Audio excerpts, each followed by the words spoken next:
예, 고성호 칼럼 해임 결의안에는 개무시가 답이다.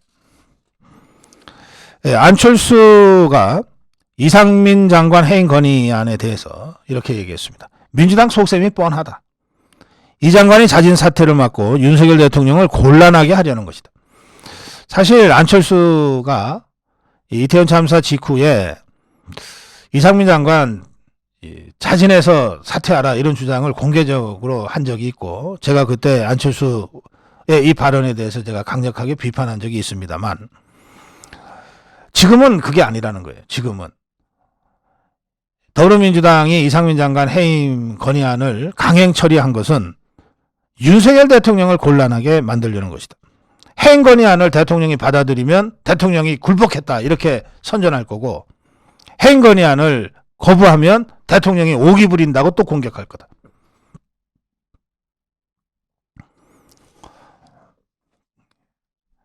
더불어민주당은 이태원 참사의 원인 규명에 아무 관심이 없고, 책임 소재 규명에도 관심이 없고, 재발 방지책 마련에도 관심이 없다. 더불어민주당은 오로지 윤석열 대통령을 곤란하게 만드는 것이고, 윤석열 대통령을 공격할 수 있는 소재라면 뭐든지 하는 집단이다. 이게 이제 안철수가 오늘 강력하게 더불어민주당을 향해서 던진 비판입니다. 안철수의 이런 얘기가 아니더라도 대통령실은 대통령실은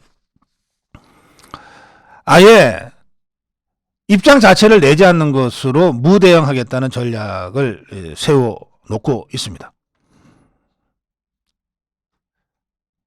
민주당의 정치 공세에 무시 전략으로 대응한다는 것인데, 아까 제가 그런 말씀 드렸습니다. 그냥 무시가 아니라 개무시해야 된다. 윤석열 대통령이 이상민 장관 해임 건의안 아예 언급 자체를 할 필요가 없다. 지금은 도어스태핑 자체가 지금 중단되어 있는데, 만약에 도어스태핑이 있었다 하더라도 도어스태핑에 이런 질문이 분명히 나올 텐데, 대통령이 아예 그 질문 자체를 무시하는 식으로 개무시해야 된다. 국민의힘 국정조사 특위위원 7명이 전원 사퇴를 결정했습니다. 먼저 특수본의 수사를 지켜보고 그것이 미진하면 국정조사를 하고, 그리고 책임 소재가 밝혀진 다음에 책임자 처벌을 하는 것이 정상적인 수순인데, 특수본 수사가 진행 중인데 국정조사부터 하겠다는 것이고, 국정조사가 시작도 되기 전에 장관 해임 건의안부터 완전히 거꾸로 하는 것이 지금 더불어민주당이고, 이 더불어민주당의 이 행보의 목적은 딱 하나, 윤석열 대통령을 곤란하게 만들겠다는 것 아닙니까? 따라서 국민의힘은 이런 상태에서 국정조사 해서 뭐하냐? 국정조사 특위위원 7명 전원이 사퇴해버렸습니다. 정부 역시 제가 여러 차례 말씀드린 대로 증인이건 참고인이건 나가지 않아버리면 됩니다.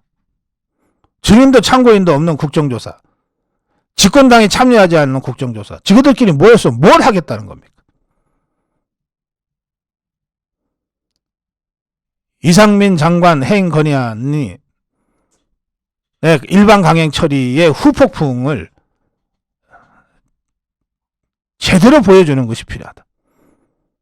그 점을 고성호 칼럼에서 오늘 말씀드립니다. 해임 건의안 일반 강행 통과에 대해서는 국정조사 보이콧, 그리고 개무시, 이것이 답이다. 고성국 칼럼이었습니다.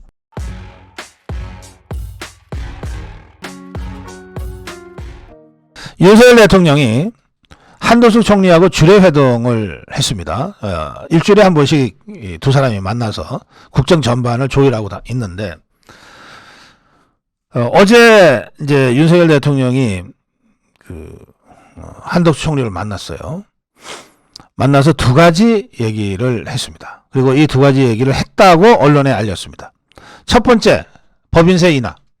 두 번째, 한전 회사채 발행 한도 늘리는 한전법 개정. 이 두 가지를 얘기했습니다. 이 한전법 개정 문제와 관련해서는 너무나 당연한 것인데 이걸 대통령이 다시 이야기하게끔 된 상황 자체가 정말로 황당하죠. 그래서 저는 이 문제 관련해서는 국민의힘 지도부가 국민들한테 공식적으로 사과해야 된다고 생각합니다. 뭐 하는 짓들이에요, 도대체. 소속 국회의원 절반 가까이가 본회의에 나가지도 않고 그 바람에 하다가 한전 부도나게 생겨버렸는데, 이건 국정에 대한 무한 책임을 지고 있는 집권당으로서는 용서받을 수 없는 실수입니다. 이게 실수라고 해야 됩니까? 이건 무능이라고 해야 됩니까? 어쨌든 이 문제에 대해서 어물쩍 넘어가서는 안 된다. 대통령이 다시 이 문제를 얘기할 정도로 이 사안은 심각하고 급하다. 정진석이하고 주호영이가 이 문제에 관해서 국민들 앞에 제대로 좀 사과 좀 해야 한다. 그리고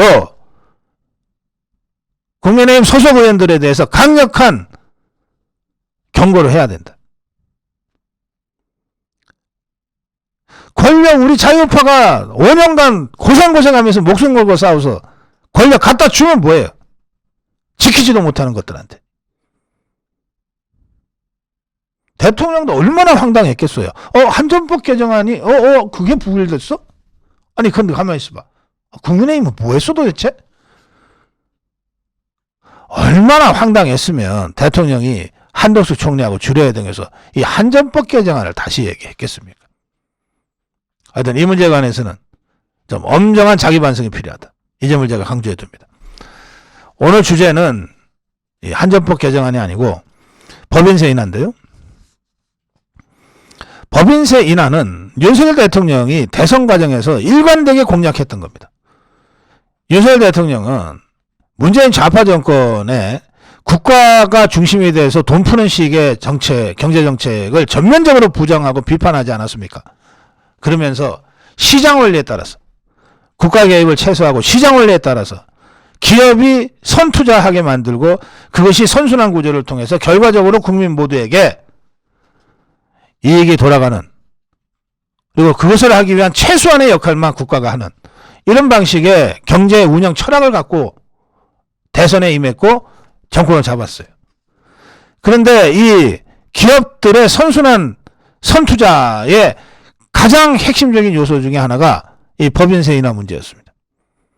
세금이 너무 높아요. 세금이 OECD 국가 평균에 비해서도 지나치게 높아요. 그래서 이걸 낮추겠다는 걸 대통령 후보 공약 제일 중요한 핵심 공약으로 제시한 겁니다. 그 이제 대통령이 됐잖아요. 그러면 공약을 지켜야 될 거 아닙니까?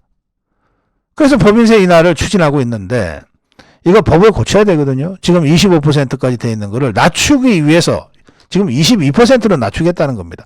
이 22%는 뭐냐? 문재인이가 25%로 높이기 전의 기준입니다. 박근혜 정부 때 22%였어요. 이건 문재인이가 들어서서 25%로 올렸거든요. 그걸 다시 정상화시키겠다는 거예요. 이걸 갖고 초부자 감세니 뭐니 하면서 이재명이가 발목 잡고 나선 겁니다.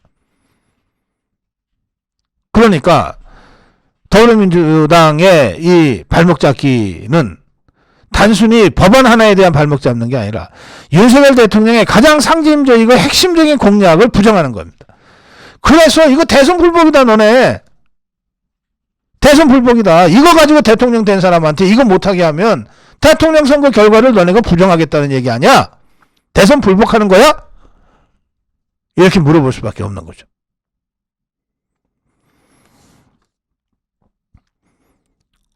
이 법인세 인하는 윤석열 정부의 정체성과 직결됩니다.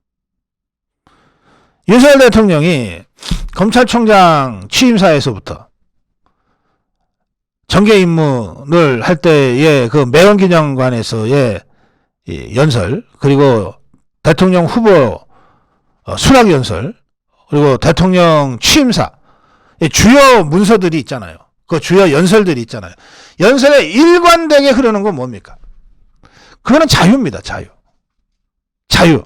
그리고 시장. 법. 윤석열 대통령의 키워드는 이렇게 세 가지로 요약됩니다. 자유, 시장, 법. 이것을 우리 대한민국 헌법은 자유민주주의, 시장경제, 법치라고 하는 것으로 선언해 놓고 있어요. 근데 자유, 시장, 법을 백날 얘기하면 뭐합니까? 안 지키면. 이 원리대로 돌아가지 않으면 무슨 소용이 있어요?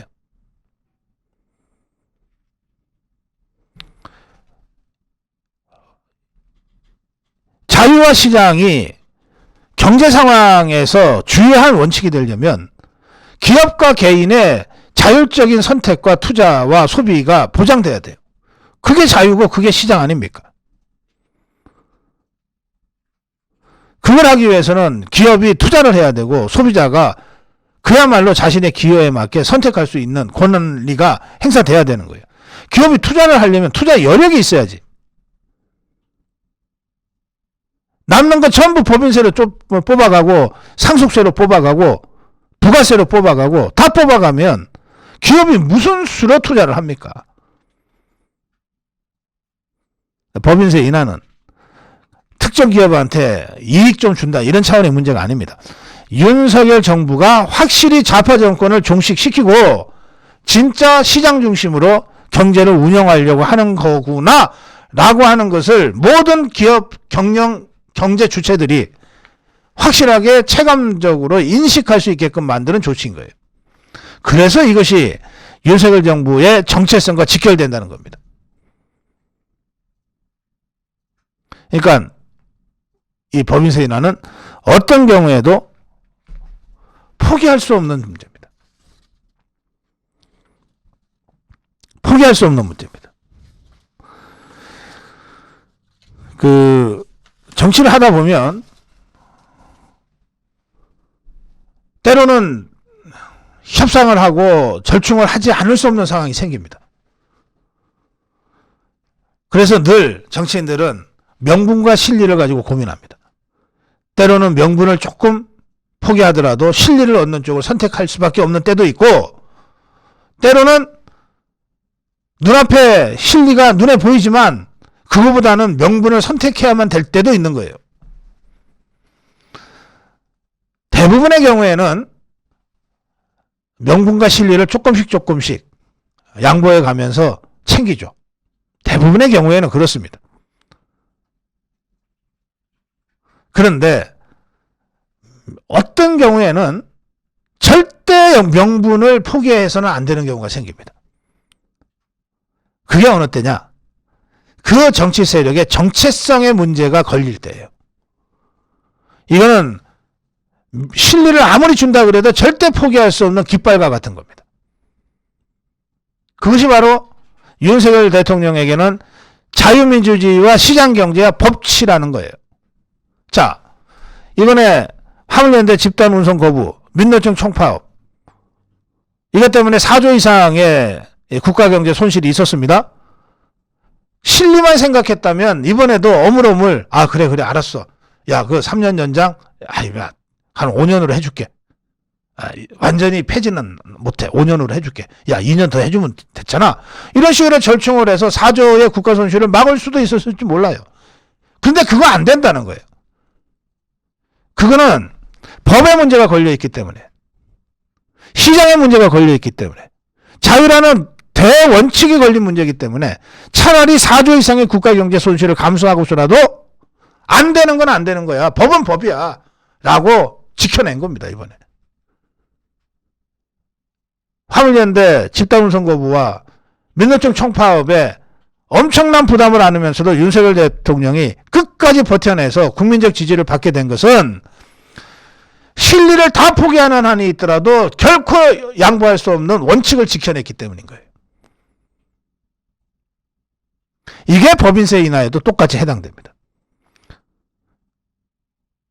야, 이거 우리가 3% 내리려고 했는데 정 안 되면 1%라도 내려줘. 이렇게 접근해서는 안 된다는 거예요. 자꾸 주호영이는 그런 식으로 절충과 뭐로 자꾸 뭘 좀 하려고 그러는데, 그러니까 이게 진짜 싸움을 할 때 모든 실리를 다 주더라도 결코 포기할 수 없는 깃발을 지켜야 될 때가 있다. 이런 싸움을 주호영이가 잘 몰라요. 정진석이가 잘 모른다니까. 그래서 버텨야 될 때 자꾸 양보하는 거예요. 버텨야 될 때 타협하고 오는 거예요. 지금은 버텨야 될 때입니다. 어차피 예산권도 지금 전부 저 좌파들이 갖고 있고 예산안도 지것들이 수정하겠다 그러고 있잖아요. 우리가 여지가 없어요.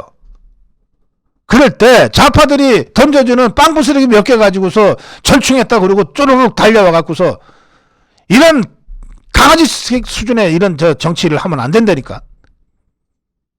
지금은 윤석열 대통령과 윤석열 정부의 정체성과 직결되어 있는 법인세 인하 문제에 관해서만큼은 우리 원칙을 끝까지 지켜나가야 돼. 다른 거 다 잃더라도. 그래서 대한민국 국민들이, 기업들이, 야, 윤석열 정부는 한다면 하는 정부구나. 가장 중요한 것은 절대 포기하지 않는 정부구나. 야, 저건 믿을 수 있다. 이제 대통령이 하는 말이라면 내가 믿음이 간다. 이런 방식으로 법을 세워야 되는 거예요. 원칙을 세워야 되는 거예요. 법인세 인하 문제는 바로 그런 정권의 정체성과 직결된 문제다라고 하는 인식을 새롭게 우리 자유파와 국민의힘이 해야 된다. 그 점을 제가 오늘 특별히 강조합니다. 고성국 칼럼이었습니다.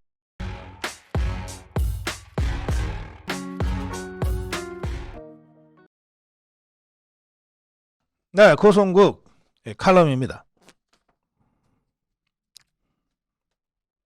조선일보 사설을 먼저 보내드리겠습니다. 조선일보 사설은 가짜뉴스로 돈 버는 사람, 가짜인 줄 알면서 지지하는 사람, 뭐 이렇게 되어 있습니다. 주로 가짜뉴스를 돈과 연결시켜서 이 사설을 썼습니다. 우선 사설부터 좀 따라가 보겠습니다. 술자리 청담동 의혹, 가짜뉴스로 판명 났다. 그러나 이 가짜뉴스를 제기한 김의겸이는 국회의원 후원금 모금 한도 1억 5천만 원을 채웠다. 더 탐사도 김의겸이가 협업했다고 하는 더 탐사도 슈퍼챗 수입이 크게 늘어서 슈퍼챗 순위 하루 2천만 원이 넘는 수입을 올려서 국내 전체 유튜브 채널 중에 1위까지 한 적이 있다. 가짜뉴스를 만들어 퍼뜨리자 돈벌이가 됐다는 뜻이다.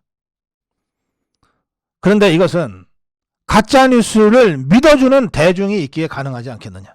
가짜뉴스인 줄 뻔히 알면서도 김의겸이한테 후원금 내는 대중, 가짜뉴스인 줄 뻔히 알면서도 더 탐사 유튜브에 슈퍼챗 2천만 원씩 해주는 대중이 있기 때문에 이 자들이 돈벌이 할 수 있게 되는 것 아니냐. 가짜를 믿는다기보다는 가짜를 밀어주는 그런 경향이 강한 것 같다. 가짜뉴스를 만드는 사람들의 목적은 돈과 권력이다. 광우병, 천안함, 세월호, 사드 전자파 괴담 등 모두 특정 세력이 정략적으로, 좌파들이 정략적으로 생산 유포했다. 지지자들을 결집시키고 그 과정을 통해서 자신들이 돈을 벌어들이는 것이다. 사람들은 자기 신념과 일치하는 정보는 우호적으로 받아들이고 자기 신념과 다른 정보는 폄하하거나 부정하는 경향이 있다고 한다. 실제 그런 실험 결과도 있다. 지난 대선 직전에 대장동 사건이 이재명 게이트가 아니라 윤석열 게이트라고 답한 사람이 무려 40%에 육박했다. 이런 지지자들에게는 사실 여부, 이게 팩트인지 아닌지는 별로 중요하지 않다. 자신들이 믿고 싶은 뉴스가 나중에 가짜로 밝혀지더라도 이걸 받아들이지 않는다. 반성하지도 않는다. 이런 사실을 가짜뉴스 생산자들이 잘 알고 있다. 그래서 김의겸이는 청담동 술자리 가짜뉴스가 가짜로 판명났음에도 불구하고 아직 이 청담동 술자리 가짜뉴스에 대해서 국민 앞에 사과하지 않는 것이다. 사과하면 아마 지지자들이 떠날 것이기 때문이다. 정치 양극화를 조장해놓고 거꾸로 극단화된 지지자 팬덤 속에 갇혀버렸다. 가짜뉴스는 정치의 저질화, 양극화를 심화시켜서 사회 통합을 해치는 암과 같다. 가짜뉴스 생산자에 대한 처벌과 포털 SNS 등 유포 채널의 책임을 강화해야 한다. 사법기관도 이 문제를 심각하게 여겨야 한다. 칼럼은 이렇습니다. 제가 이런 기사를 볼 때마다 이것을 우리 시청자들께 해설하고 논평하는데 좀 어려움을 느낍니다. 조선일보의 이런 사설과 주장이 틀린 것은 아니기 때문에, 그런데 조선일보의 이런 사설과 주장은 일면의 진실만을 전하고 있기 때문에, 그래서 제가 이런 상황을 잘 가려내서 시시비비를 밝히려면 상당히 복잡한 이 논리적 과정을 거쳐야 되기 때문이고, 또 그런 복잡한 이야기를 여러분들한테 해드려야 되기 때문에 이게 쉽지가 않습니다. 그럼에도 불구하고 한번 정리해 보겠습니다.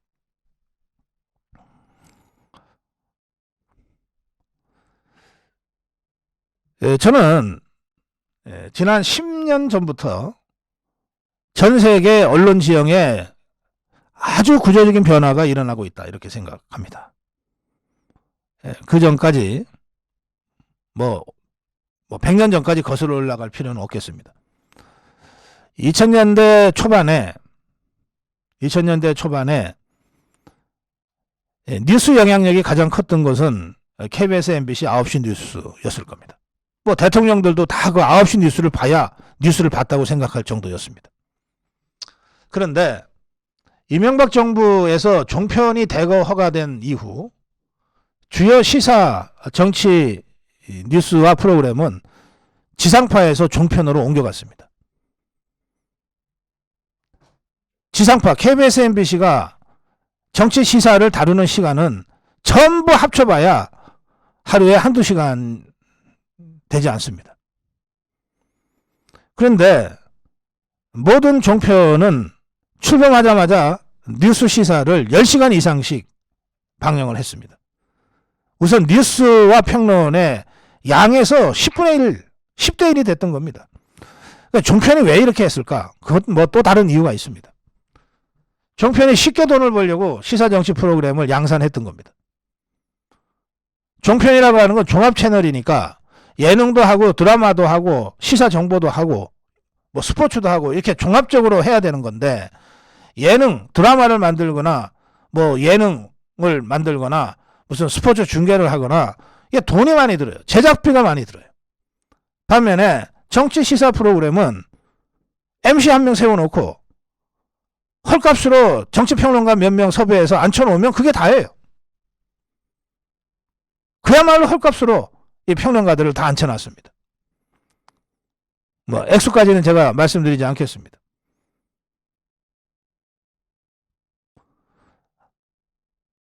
극히 그 저렴한 제작비로 하루 10시간 이상씩 종편 시간을 때워줄 수 있었던 게 시사정보 프로그램입니다. 그런데 이명박 대통령 때의 광우병 파동, 또 세월호 파동, 그리고 박근혜 대통령 탄핵 파동을 거치면서 드라마보다도 더 다이내믹한 이 정치 시사에 많은 사람들이 눈을 돌리고 시청을 하게 됐어요. 시청률이 계속해서 고공행진을 했는데 제작비는 그야말로 얼마 들지 않는 황금알을 낳는 거위 같은 것이 이 시사정보 프로그램이 됐습니다. 그래서 종편들이 10시간, 12시간씩 시사정보를 다뤘던 겁니다. 그 바람에 시사정치의 중심이 KBS, MBC에서 종편으로 신압으로 넘어오게 됐습니다. 종편 시대는 정치 시사 영역에 있어서 가장 큰 영향력은 종편이 갖게 됐습니다. 그 다음이 KBS, MBC 같은 지상파 또는 라디오 시사, 그리고 이제 그 다음이 신문입니다. 우리가 언론 그러면 가장 먼저 떠올렸던 조중동은 지금 그 매체의 영향력이라고 하는 게 극히 위축돼서 뭐 매체의 그 영향력 순위에서 4위, 5위 정도로 밀려났습니다. 그런 상태에서 지난 7, 8년 전부터 유튜브라고 하는 새로운 SNS의 커뮤니케이션 채널이 열리기 시작했습니다. 원래 이 유튜브는 좀 재밌는 동영상 뭐 또는 좀 야한 동영상 또는 뭐 기괴한 무슨 이 동영상 이런 것들로 시작이 됐어요. 그러니까 재미삼아 봤던 겁니다. 그런데 이 유튜브가 문재인 좌파 정권의 그 폭압 속에서 지상파에서 쫓겨나고 종편에서 쫓겨나고 라디오 신문에서 다 쫓겨난 우리 자유파 평론가들, 자유파의 스피커들이 마지막으로 쫓겨서 대중과 만날 수 있는 그런 SNS 공간으로 확장이 된 겁니다. 그래서 그동안은 그저 웃기는 영상, 자극적인 영상, 선전적인 영상 정도만 가지고 돈벌이 했던 유튜브가 지난 문재인 좌파 정권 5년 동안에는 지상파, 종편, 라디오, 조중동이 전혀 하지 못했던 우리 자유파의 목소리를 전하는 정치, 시사, 정론 방송으로 자리매김이 되게 된 겁니다. 이것은 KBS, MBC 지상파가 자초한 상황이고 종편들이 자초한 상황입니다. 저도 그 과정에서 지상파에서 축출당하고 종편에서 축출당하고 라디오에서 축출당하고 대중과 만날 유일한 수단, 유일한 채널인 유튜브에서 제가 여러분을 만난 지 5년째 되고 있습니다. 그러자 이 유튜브의 강력한 영향력을 뒤늦게 감지하게 된 좌파들이 두 가지 방식으로 유튜브를 공격했습니다. 첫째가 저거 가짜뉴스나 만드는 것들이다. 때려잡아야 된다는 것이었어요. 그거 하기 위해서 지금 한상영이를 방통위원장으로 아직도 앉혀놓고 있습니다. 저희 고성국TV는 좌파들의 제1표적이 돼서 4년 내내 광고 탄압받고 있습니다. 수많은 좌파 해커들의 공격을 받고 구글 가이드라인에 의해서 제한받고 있습니다.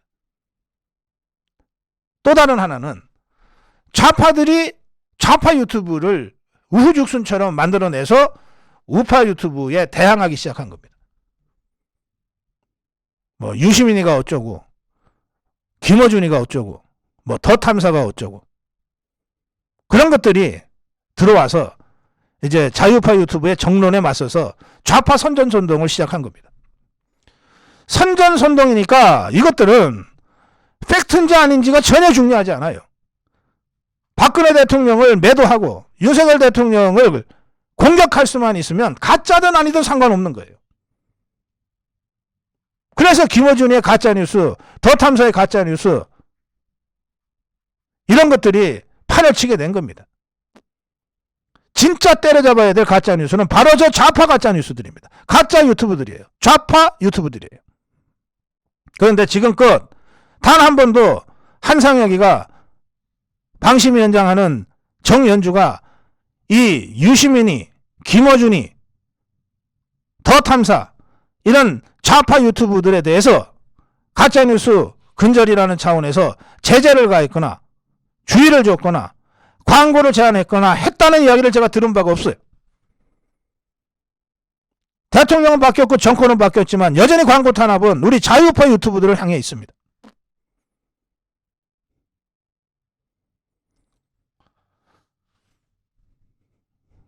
저는 제 메시지를 국민들께 전하기 위해서 유튜브를 시작했습니다. 단 한 번도 구독해 주세요. 슈퍼챗 해주세요. 그렇게 여러분들한테 호소한 적 없습니다. 단 한 번도 가짜뉴스를 내보낸 적이 없습니다. 저희가 언론이 아니기 때문에 팩트를 정확하게 사실관계를 끝까지 추적할 수 있는 자체의 역량과 시스템이 갖춰져 있지 않아서 기존의 언론들이 보도하는 것 중에서 필요한 부분들을 발췌해서 제가 해설하는 방식으로 방송을 하고 있지만 그 경우에도 사실관계가 의심될 경우에는 차라리 방송을 하지 않거나 사실관계 팩트 확인을 하기 위해서 마지막까지 노력해 왔어요. 그렇게 이 고성국 TV를 눈의 가시처럼 여기던 좌파들도 적어도 지금까지 단 한 번도 가짜뉴스라고 하면서 고성국 TV를 공격한 적이 없습니다.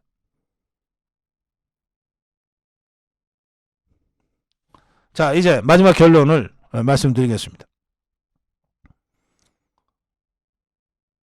좌파들,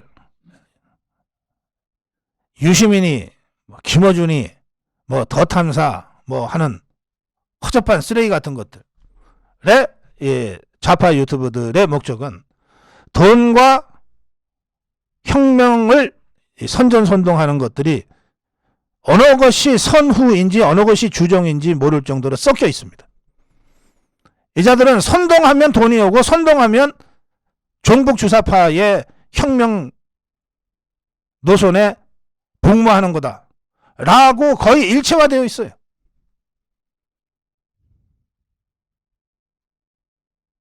저는 이걸 돈 문제로 접근하는 것, 이것은 유튜브의 이 잠재적 폭발력을 결과적으로 왜소화시키고 우리 자유파 유튜브의 지난 문재인 좌파 정권과의 고난에 찬 5년의 투쟁을 폄하하게 되는 결과적으로 그런 상황이 된다고 생각합니다. 물론 자유파 유튜브들도 무슨 하늘에서 떨어진 돈 가지고 유튜브 방송을 하는 것이 아니기 때문에 최소한의 단순재 생산을 하기 위해서라도 수익 구조를 만들어 가야 돼요. 그렇다고 해서 돈이 먼저였냐, 돈이 더 중요한 것이었냐, 그렇지 않습니다.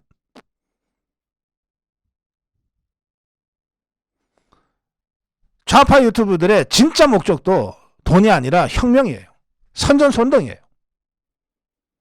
그들을 좌파의 선전선동의 최전선에선 이 선봉대라고 생각을 하고 대응을 해야지, 선정적으로 가짜뉴스 아무렇게나 뿌려가지고서 돈이나 벌려고 하는 집단 정도로 규정하고 대응을 하면 대응이 잘 안 되는 거예요.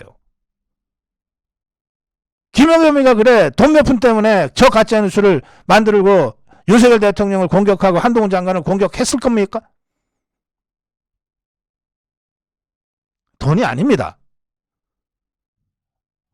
일부 돈 때문에 무슨 짓이든 다 하겠다는 유튜브들이 없는 건 아니지만 적어도 우리 자유파와 좌파 간의 이념전쟁에 나선 저쪽의 선수들, 좌파 선수들과 우리 자유파의 이 전사들은 돈 이전에 이념적 대결을 하고 있는 거예요.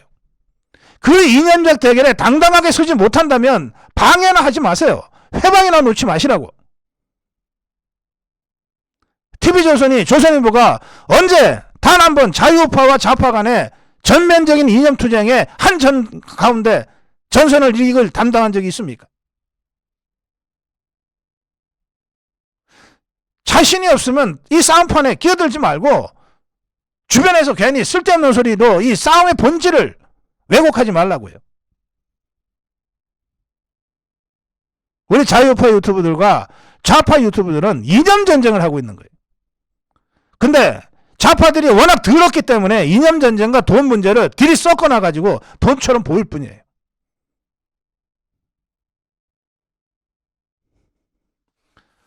저는 고성우TV의 79만 명의 구독자들한테 좀 평생 갚지 못할 빚을 지고 있습니다. 이분들 우 몰려다니면서 무슨 집단적으로 행동하는 분들이 아니에요. 79만 한 분 한 분이 지난 5년간 고성국TV가 하는 것을 보고, 고성국이가 하는 것을 보고 자발적 결단으로 고성국TV의 구독자가 되셨고 고성국TV의 만만 캠페인 후원자가 되신 거예요. 어떤 누가 강요했습니까? 어떤 누가 집단적으로 몰이를 했습니까? 이게 자유파의 품격입니다.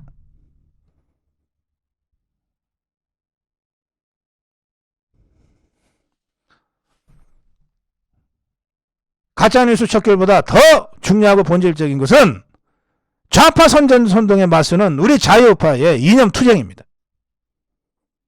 그 이념투쟁에서 국민을 설득하고 이기려면 정확한 팩트에 근거한 진짜 뉴스를 만들어서 국민들에게 다가가야 돼요. 이념 전쟁에 이기기 위해서라도 우리 자유파 유튜브들은 가짜 뉴스 같은 거 만들지 않습니다. 예, 이 점을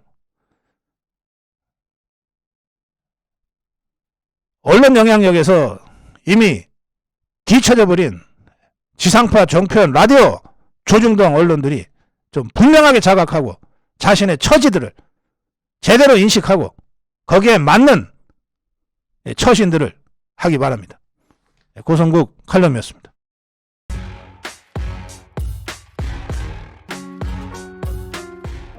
네, 고성국 칼럼입니다. 국정과제 점검회의에 반한다.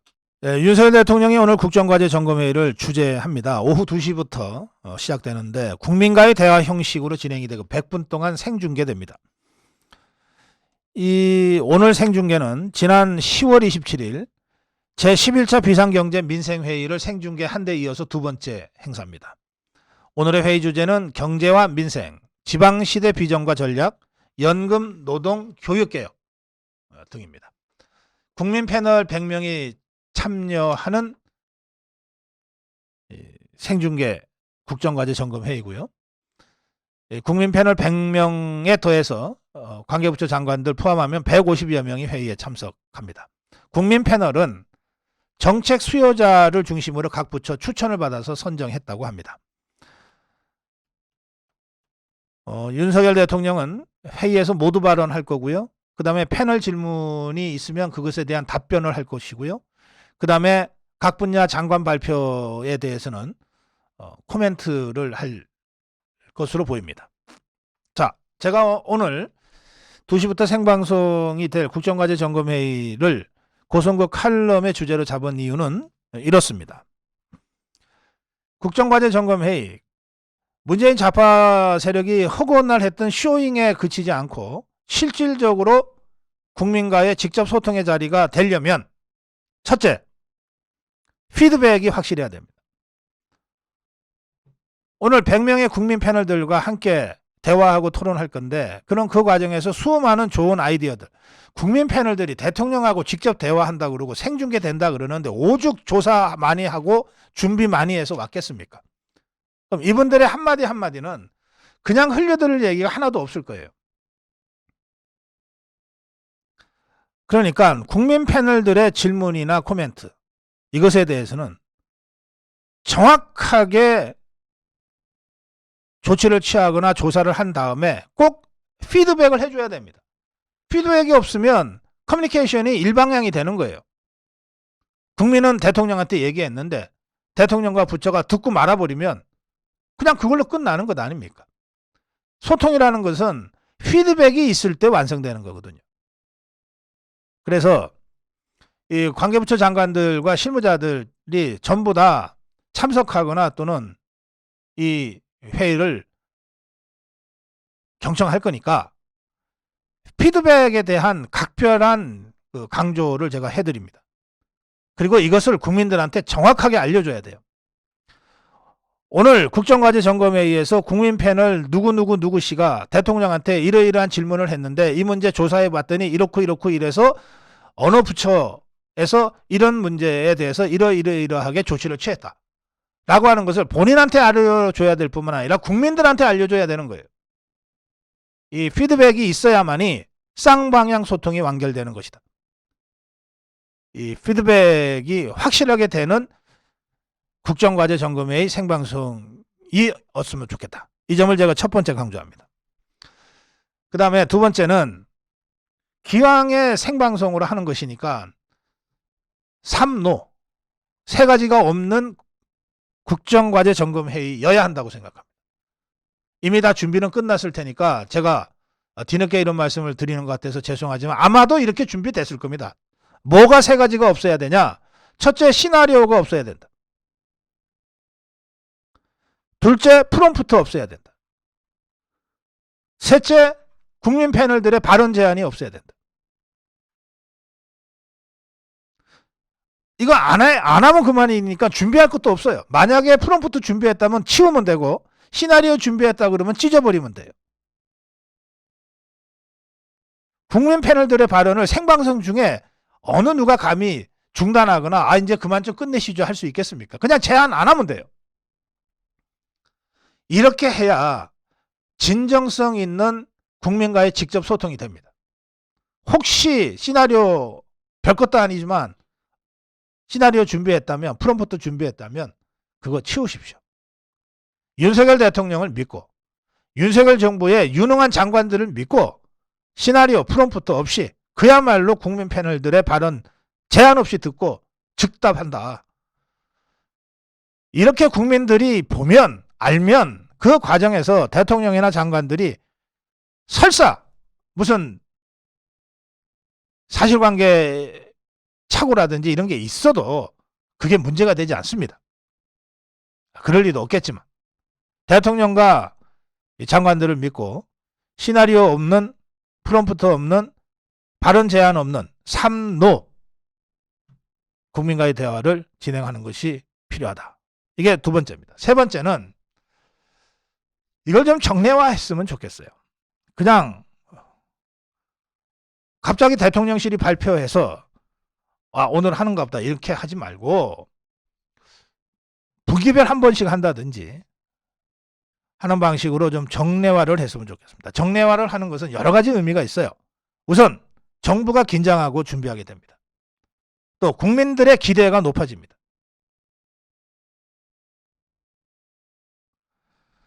그리고 지금 도어스태핑 중단했잖아요. 도어스태핑보다 이 정례화된 국민과의 대화가 훨씬 더 국민들과 직접 소통하는 유의미한 소통의 장이 될 수 있습니다. 대통령실에서 이거 도어스태핑 언제 재개해야 되지? 어떤 식으로 도어스태핑 형식을 바꿔야 되지? 그렇게 고민할 필요 없어요. 안 하면 그만이에요. 까식거리나 만들고 시비나 걸려고 하는 자들하고 무슨 도어스태핑을 다시 합니까? 그냥 국민과 직접 소통하겠다. 그것도 정례적으로 하겠다. 이렇게 하면 국민들이 왜 도어스태핑 안 하냐고 문제 제기하는 국민들 하나도 없을 거예요. 네, 그런 방식으로 좀 정돈해서 갔으면 좋겠다는 생각이 듭니다. 자, 그런데 오늘 2시부터 하는 국민과의 대화, 뭐 제목을 국정과제 점검회의라고 붙이건 뭐라고 붙이건 본질은 국민과의 대화인데 이 국민과의 대화 한 명이라도 더 많은 국민들한테 대통령의 육성, 장관들의 목소리를 직접 들려드리는 게 좋지 않습니까? 지상파나 뭐 이런 데서 생방송 하는 걸로 과연 우리 국민들한테 제대로 다 들려드릴 수 있나요? 왜 유튜브들은 생방송조차 못하게 만듭니까? 1000만 구독자를 갖고 있는 우리 자유파 유튜브들이 이런 행사의 경우에 직접 현장에 나가서 생방송 중계를 할 수 있도록 확대할 방법은 없습니까? 저희들은 이걸 국민들한테 직접 알리고 싶은데 또 유튜브가 갖고 있는 쌍방향성이라는 강점을 최대한 살려서 지상파 종편이 전혀 하지 못하는 대통령과 장관과 국민 패널들의 토론을 보면서 직접 그 국민들이 댓글창에 또 올리고 하는 식의 이 쌍방향성을 최대한 살려서 어떻게든 생방송 연계 중계라도 하려고 아침에 내내 바지런히 여기저기 두드려 봤어요. 지상파들은 저작권을 풀어주지 않습니다. 저희가 찾아낸 것이 KTV입니다. 그래서 KTV로부터 생방송 연계할 수 있다는 대답을 들었고 2시부터 KTV 영상을 연계 생방송하는 고승국 TV 생방송 중계를 하기로 했습니다. 자, 여러분들 어느 방송을 통해서 보시겠습니까? 댓글창 열어놓고 여러분들의 의견을 같이 올리면서 할 수 있는 고승국 TV를 통해서 보시겠습니까? 아니면 그냥 일방적으로 틀어주는 지상파들을 통해서 국민과의 대화를 보시겠습니까? 오늘 2시부터 저희들 KTV 연계 생방송 해드릴 테니까 많이 참여하시고 댓글들 많이 달아주시면 좋겠습니다. 그렇게 댓글들을 달아주시는 것을 그대로 그 동영상을 저희들이 어떤 형태로든 이 국민과의 대화를 기획한 또 실시한 대통령실에다가 전달을 하겠습니다. 국민과의 대화 시간에 이런 우리 국민들의 반응들이 있었다. 참조하시라. 그렇게 전해드릴 계획입니다. 여러분들 2시부터 있는 대통령과 장관들의 국민과의 대화 귀향 보실 거 고성구 TV를 통해서 댓글 진지하게 또 적극적으로 댓글 다시면서 함께 해주시면 좋겠습니다. 자, 여러분들 적극 쌍방향 소통의 주인으로서 고성국 TV를 통해서 소통하고 함께 하시면 좋겠습니다. 고성국 칼럼이었습니다.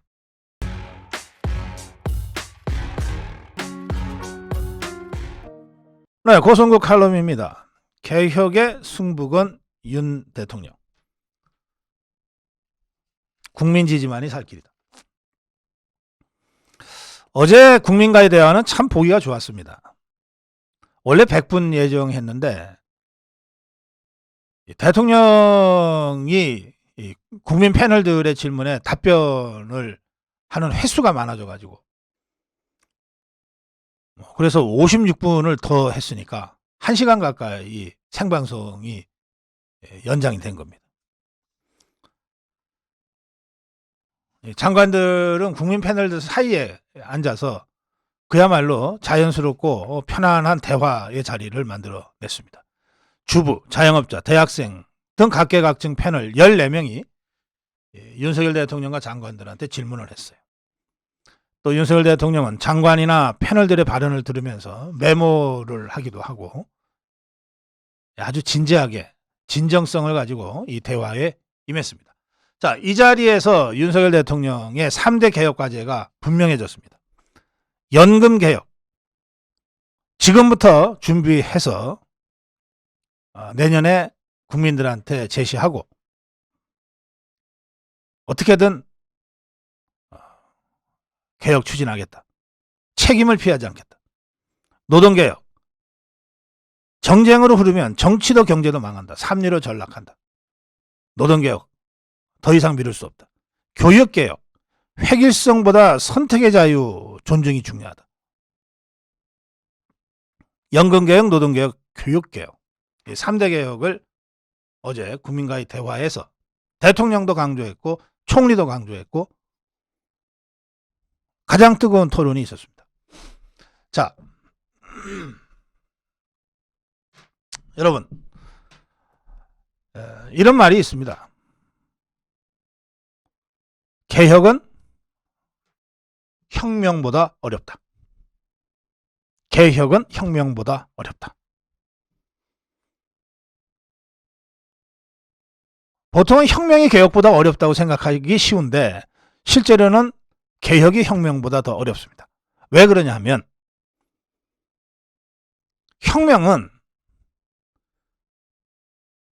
폭력으로 권력을 장악한 다음에 지그들 마음대로 해버리는 것이니까 그렇게 어렵지 않아요. 권력을 잡는 것이 어렵지 권력을 잡고 난 다음에 힘으로 밀어붙여서 하는 것이니까 혁명은 아주 쉽습니다. 권력을 잡는 과정은 어렵지만 일단 권력을 잡고 나서 그 권력의 힘으로 밀어붙이는 혁명은 어려울 게 하나도 없어요.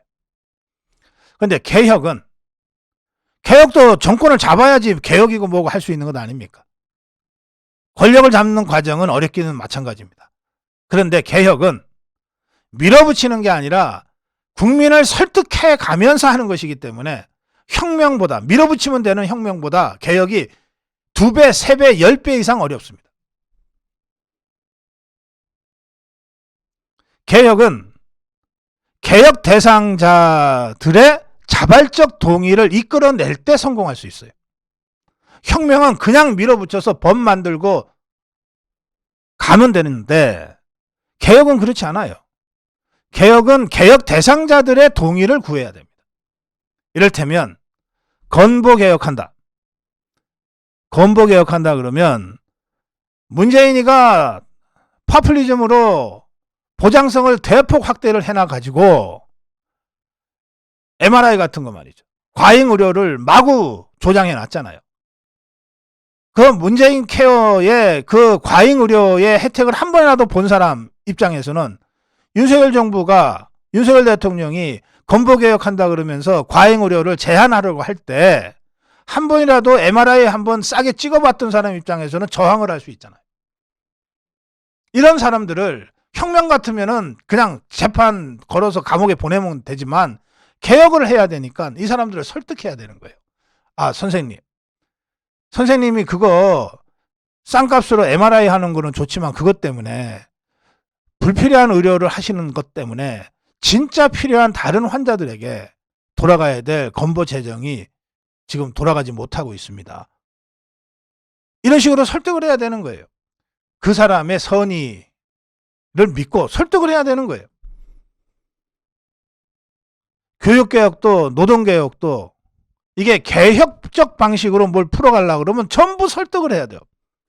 노동개혁도 마찬가지 아닙니까? 노동계를 설득해야죠.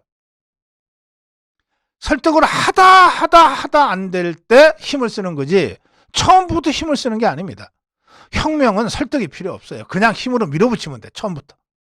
이거 해. 아니면 너 죽어. 이거 해. 아니면 너 감옥 가. 협박과 공갈로 하는 것이 혁명입니다. 그러나 개혁은 그게 아니에요. 최대한 설득을 해서 자발적 동의를 끌어내서 최대 다수의 사람들이 그 길로 가게 만들고 그래도 저항하는 극소수의 사람들을 사법 처리하는 겁니다. 그러니 얼마나 어렵겠습니까? 이 과정이 정말로 지난하죠. 그러나 민주주의 국가에서는, 자유민주주의 국가에서는 혁명적 방식을 할 수가 없어요. 법이 그것을 못하게 만들어 놨습니다. 자유민주주의 국가에서 할 수 있는 유일한 방법은 개혁입니다. 그러니까 역대 정권이 개혁이 너무너무 어려우니까 다 안 하고 만 거예요.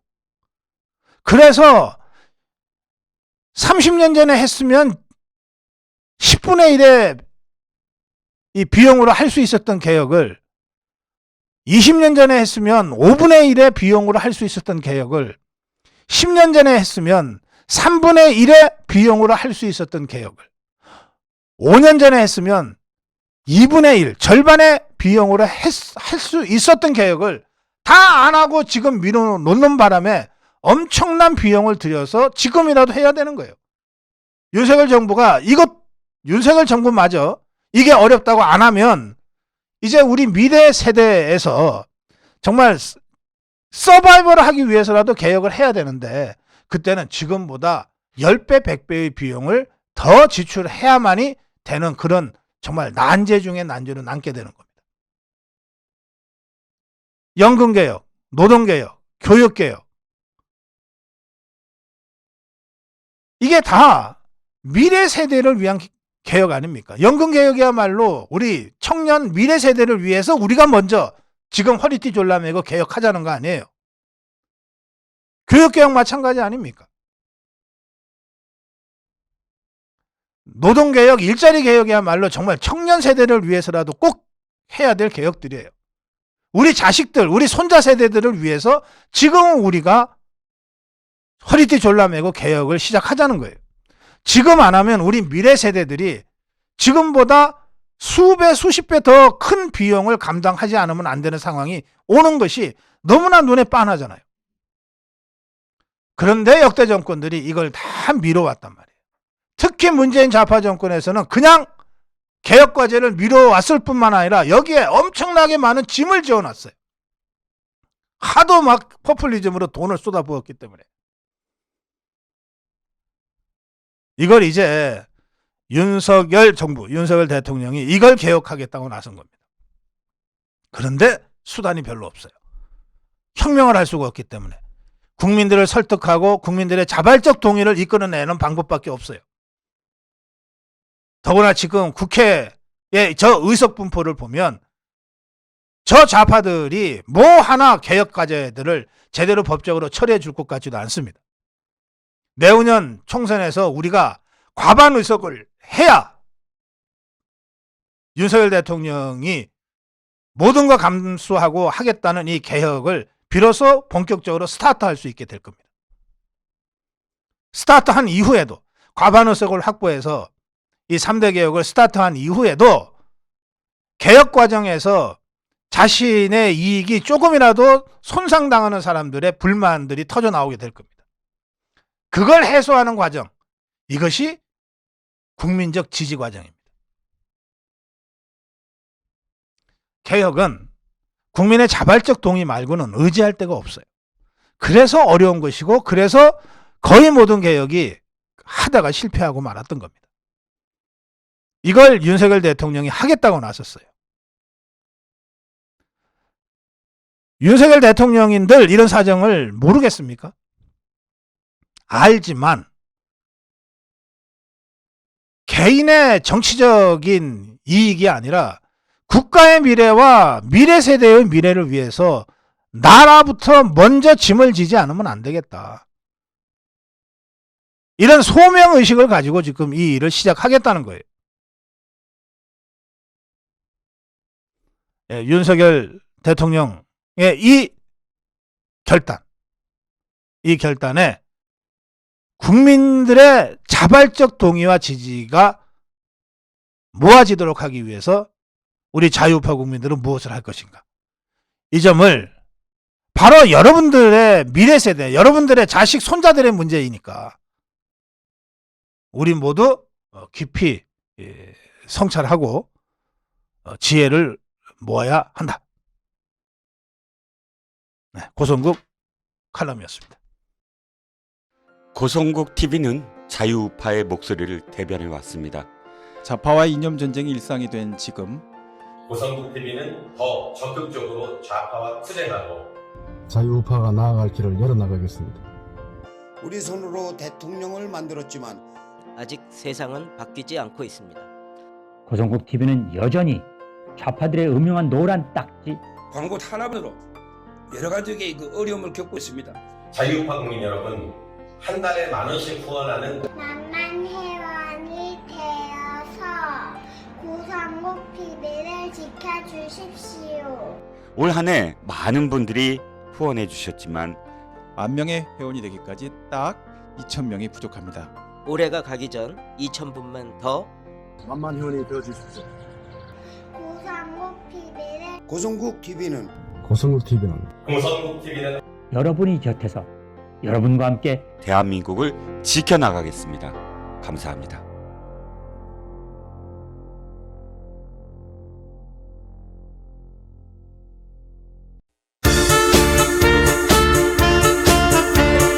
함께하니 정말 좋구나.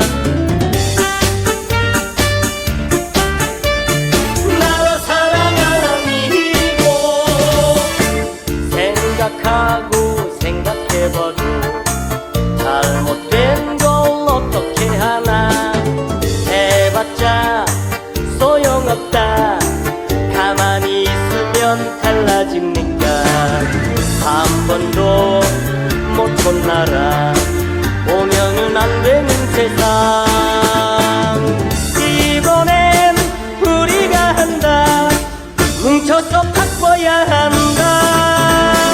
자유로운 우리의 나라. 아차하면 저들의 나라. 어림없다 걱정 없다. 아미고가 지킨다.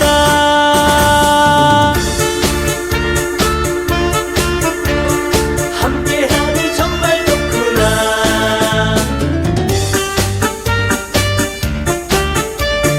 나라 사랑하니고 생각하고 생각해봐도 잘못된 걸 어떻게 하나. 해봤자 소용없다. 가만히 있으면 달라집니까? 한 번도 못 혼나라. 오면은 안 되는 세상. 이번엔 우리가 한다. 뭉쳐서 바꿔야 한다. 자유로운 우리의 나라. 아차하면 저들의 나라. 있다. 아미고가